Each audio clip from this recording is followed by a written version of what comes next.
All right, what's good, people? Welcome back.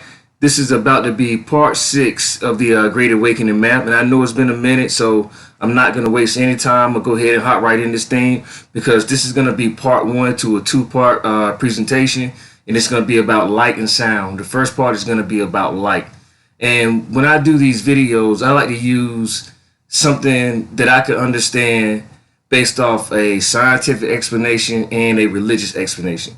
When you add science and religion together, you get what I call spirituality. You know what I mean? And science and religion often agree, but they don't come right out and say it because they are so caught up into what they believe and what they've been taught. So what I'm going to do today is show you about light and what I got from light from science and what I got from religion, and then show you how it comes together to create spirituality. All right, now how I'm going to do that is, before I even do that, I want to let you know I do believe a lot of what I hear in the Bible. You have a group of people that believe every single word that they hear in the Bible. And you have a group of people that don't believe anything that's written in the Bible. I fall in the middle. Because, yes, I know the Bible wasn't created, but it was crafted in the year 325 by Constantine at the Nicene Council. I understand that. I even understand that the New Testament is pretty much based on astrology. And if you read it carefully, especially those who are Masons, if they read it carefully, they will find that it's in line with the Hermetic teachings. And the Old Testament, if you read that carefully, you'll see it kind of falls in line with the Sumerian tablets from Babylon. You read it real good, it'll even tell you that in the Bible. So what I want to start with first is showing you a few things that lets me know that the Bible is real. I'm going to give you like 2 facts that I found in here that show me how the Bible says something that was scientific before it should have. Some of these things that the Bible spoke on, we are just now finding out. And the first thing I want to go to is, let me see, I think it's Genesis. Let me pull this up. Genesis 8:2. This is after the great flood. It says, the fountain also of the deep and the windows of heavens were stopped. When they say fountains of the deep, it's a couple verses in here. I think it's in Job also. Let me see. I think it's in Job. Let me go to Job. Job also, they speak on. See, they say, hast thou entered into the springs of the sea? Now, it seems calm. It doesn't seem like anything big. But the springs that are found in the sea, they're actually so deep that they weren't found by men diving. They were found by sound technology. That's how they were discovered. And they weren't really discovered until around about the 1930s. You know, they did this, they did like this sound scanning technology where they bounced sound waves off the floor, and they found out that it was actually volcanoes at the bottom of the sea. Well, it's still really not completely the bottom because no one has been down that far. So I ask you, how did the people from those times know that it was any types of springs at the bottom of the sea or ocean to even speak on it? And then for the Bible in Job, it says, have thou entered into the springs of the ocean? And there's a lot of theories about people who, well, actually now it's coming out with the release of the UFO documents on the 25th of last month, that there are deep sea diving UFOs or UAPs, how they like to call it now. But the Bible knew this like thousands of years ago. And not just the Bible. I'm just using the Bible because it's the closest representation of scriptures that most people can relate to. So that's why I like to fall to that. Okay, and not only because the springs, that's elementary, right? Well, let me go to something else that a lot of people kind of skim over. Okay, this is Genesis chapter 6, verse 3. It says, and the Lord said, my spirit shall not always strive with man, for that he also is flesh, and yet his days shall be 120. Now that's a specific number, right? That's a very specific number for God to say he can't bear with men anymore. And that part's a little deeper. I'm going to leave that alone so I can breeze through this. You know, but 120 years, that's what it says, right? Okay. What scientists are just now finding out, let me see, because it's not it. Let me see. Okay. I may not have that pulled up. I probably deleted it, but I can tell you what it is. Okay, 120 years. If you ever heard of what they call a telomere cap, a telomere cap are these caps on the end of your DNA. If you know your DNA is made up of chromosomes, Okay, your DNA is just like your cells, it replicates. And the telomere caps on the end of them, every time your DNA replicates, they get thinner and thinner. And the way I understood it by a scientist explaining it to me is that you had to think of your telomere cap kind of like the niblets on the end of your shoestrings, and they hold how they hold it all together. So every time your DNA replicates, this cap gets thinner and thinner and thinner. And what scientists found out by the time 120 years has passed, which is like because they did a study to see how long humans last, and the average is around 120 years or so. So they started to find out how can they prove that with science, and that's just, not just by statistics. So the telomere caps actually dissipate by 120 years. And once they dissipate, just like the niblets on the end of your shoestrings, once they come off, your shoestrings unravels and you can't use them anymore. You know what I mean? It's really hard to use them. And that's what happens to your DNA. And it just so happened to be 120 years. How is that possible? And I want to give a shout out to my man Birdie, because me and him had a conversation in the barbershop one day, and he was like, because I always talk about language and how it's that language is like a hidden code, you know. And he was like, yeah, because when you read Genesis is actually like genetic splicing. And I'm like, you know what? It does have the word genes in it. And if you read the Sumerian tablets, it tells you that the Anunnaki actually took a pre-existing humanoid and spliced the genes and made what we have now, made us today, because we couldn't talk at one point and we didn't eat flesh at one point. But that's neither here nor there. I just want to give those two points of reference before I go into why I believe the Bible is actually scientific information. So with that being said, I want to go ahead and jump right into this thing about light. Okay, so here we go. If you go into Genesis 1, specifically Genesis 1, verse 3, it says, and God said, let there be light. And the light was good. God saw, excuse me, let me start over. And God said, let there be light, and there was light. God saw that the light was good, and he separated the light from the darkness. God called the light day, and the darkness he called night. And there was evening, and there was morning of the first day. All right. Now I want you to go further down to Genesis chapter 1, verse 16. And God made two great lights. The greater light God created to rule over the day. The lesser light God created to rule over the night. And he also created the stars to be for signs and symbols in the earth. So if God created the sun and the moon on the fourth day, then what was that light that God created on the first day? Now, I went over this about 20 years ago, and I ignored it, and I always say, okay, this is a mistranslation. See, that shows the Bible is a bunch of contradiction. But you got to think, these guys are scholars who crafted this Bible. Even the ones who interpreted and translated it. They're scholars. You don't make a mistake like that. I think a lot of this stuff is intentional. And I think a lot of it is, if you read the Sumerian tablets, they say that we fell from a high level of civilization down to a lower one. So they left certain things. So when we gain that knowledge back, we'll look at these things and be like, okay, wait a minute. We weren't always this dumb. And the key point is the pyramids. Look at the pyramids. When you look at the pyramids, you can automatically say, wait a minute. We can't even do this now. How did they do that back then? And I think the Bible is another one of those things that shows us this. You know what I'm saying? Because when you look at the Bible, I think it's a watered down version of technology, especially when you read other ancient scriptures. Because I want you to think about this. If you want to teach your child about home ownership, you're not going to go start talking about mortgage and loans and building a portfolio and shit like that, 501k. You're not going to do that. But what you can tell them to get them to understand at a younger age is the story of the three little pigs. And I think that's kind of what we had here with the Bible. Simplification of a very complex story, broken down, like even astrology was added in the New Testament. But the Old Testament is basic understanding. They teach you how to wash your hands. They tell you what to eat and what not to eat. They even talk about quarantining in the Bible. And I think this right here shows that it's something else going on. And I often tell people what I think that first light was. I think that first light was us. And people say, why do you think that? I think the first light was us in the universe. Because science agrees. They just don't come right out and say it. Because when you go into science and it says, God said, let there be light. Have you ever heard of the Big Bang Theory? That's exactly what the Big Bang Theory is. The Big Bang Theory is a theory that two photons collided and created the universe. A photon is a small particle of light. Now, how is it that these two scenarios are so close together for these people not to know it?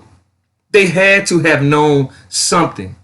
But they couldn't come right out and say what a photon was if we don't have any understanding of a cell and all that, because the photon, like I said, is a very small particle of light. You know what I'm saying? And science does agree with it. And I'm going to show you how science agrees with this.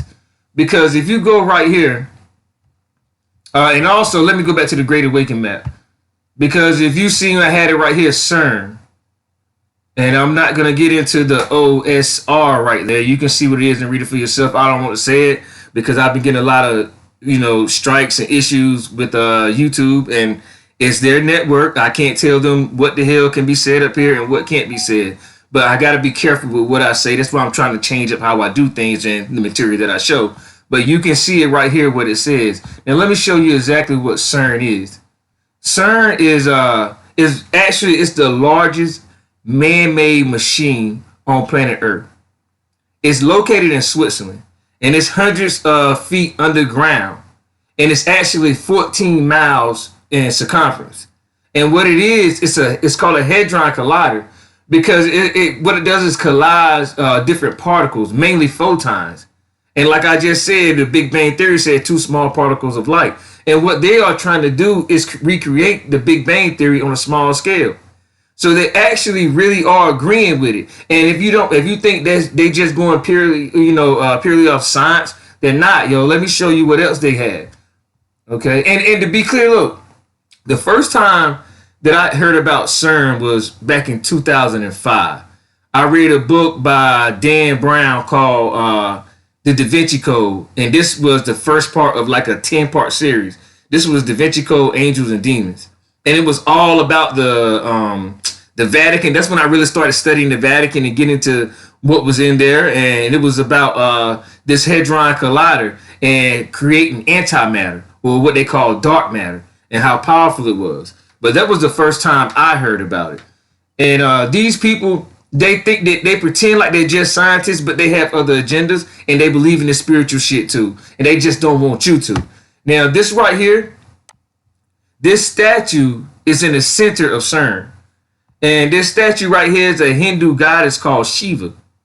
You know what I'm saying? She is like the god of time. She's like this, supposed to be the seed of the universe. Now, why would these scientific people have a statue of a goddess? Because they do. And all these corporations around the world, they believe in the spiritual side also, but they just don't say it because they don't want you to possess that power and that knowledge. They want you to stay stuck in this 3D realm.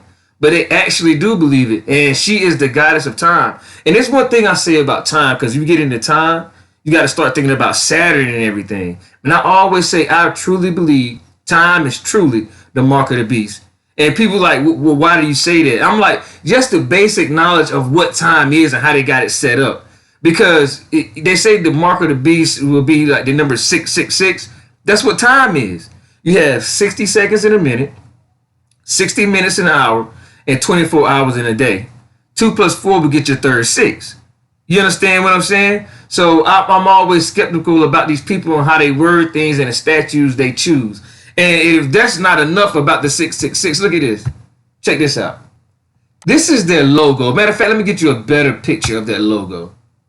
This is their logo. Doesn't that look like 3 overlap 6s? And they try to throw this little thing up here to throw you off. Does it not look like that? What does this logo have to do with Cern? You know what I mean? What does this logo have to do with Cern? How does it represent anything? I just went all the way down. How does it represent anything about Cern? Normally your logo has something to do with your business. Those 6s actually have nothing to do with it. But again, these people have these beliefs, and they don't really want us to know about them. Because once we understand it, then we'll start watching what we say and guiding our tongues. But that's nothing. That's only a small part of what light is. I'm going to go a little bit further in light before I wrap this thing up. Let me go ahead. Because like I said, I believe the Bible was giving us scientific information, and the Big Bang Theory was the beginning of the universe, what people say. And like I say, I can't buy either one of these explanations from science or from the Bible because they're both incomplete. First of all, science doesn't explain where the two photons came from. They can never explain that part. Where did the photons come from that collided? And the Bible or religion doesn't explain where the creator God come from. Now, when you get really deep into it, they will admit it. They will be like, I don't know. I just feel like it's the source of the all. We all come from one source. And science is constantly proving that every single day. But let me tell you how humans are made of light. And I don't even have to look anything up. I can just explain this to you. Humans are literally made of light. We're literally made of photons. And we emit light energy all the time in arithmetic motion.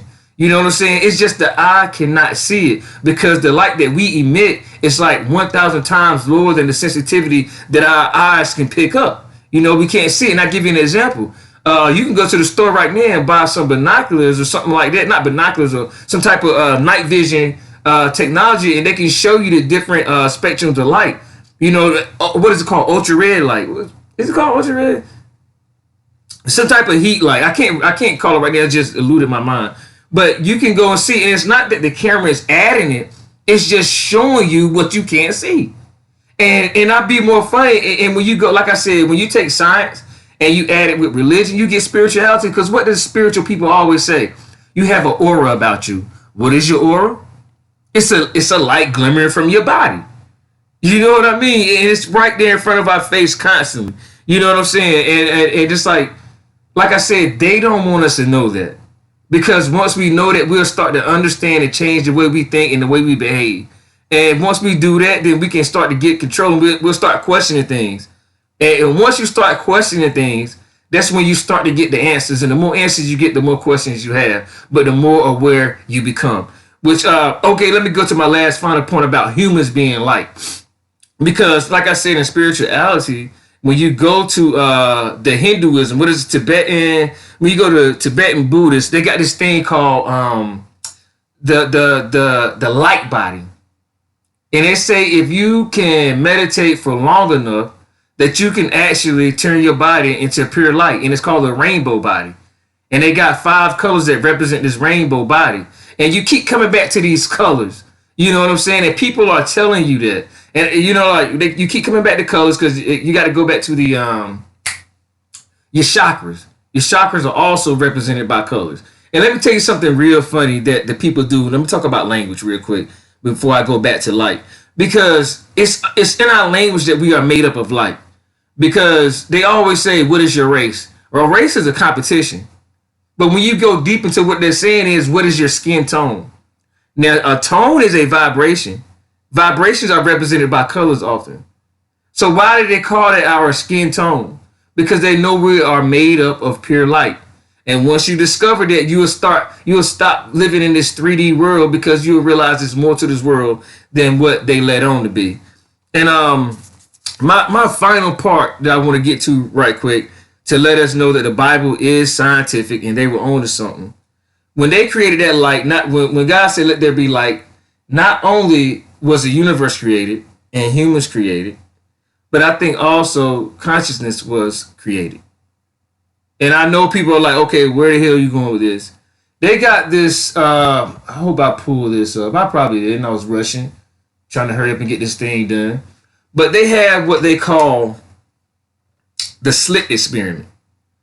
And this scientist by the name of Thomas Young, he stumbled upon this by accident, because he was trying to find out if light traveled in a wave or in a particle.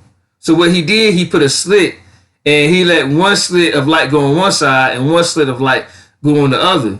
And what he noticed, I think he seen it, and he was like, oh, it's a wave. He left out of the room. When he came back in, it was in particle form. So he was like, wait a minute. So when he watched it, it was a wave. So what he started to notice is, once you watch something, once you watch light, it actually changes. And it's called the law of observation. You know what I'm saying? So it's like, if something can change based on being observed, then it has to be conscious that it's being observed. So light is conscious. Therefore, we are conscious. It's different levels of well, I ain't gonna say levels, different degrees, because levels implies that one is higher than the other. But when you're on the same degree, it's a circle, and you just in different spectrums of that circle. You know, and that's why I believe that this Bible is scientific information. and it breaks it down even further. But I want to end with that, and I'm gonna tell you, this is the first part of the two-part, well, I guess you could say series, but it's just the first part of that, and the second part is gonna be about sound, because I don't want you to forget that the Bible also stated it, and science stated it too. In the beginning, God said. So if you said something, that means the vibration came first. And people don't even realize that, and we say it all the time. They say, let me give you an expression. People often say, what is the key to life? And you think, what is the key? What is the knowledge? What is the thought? No, what is the key? What is a key? A key is a tone.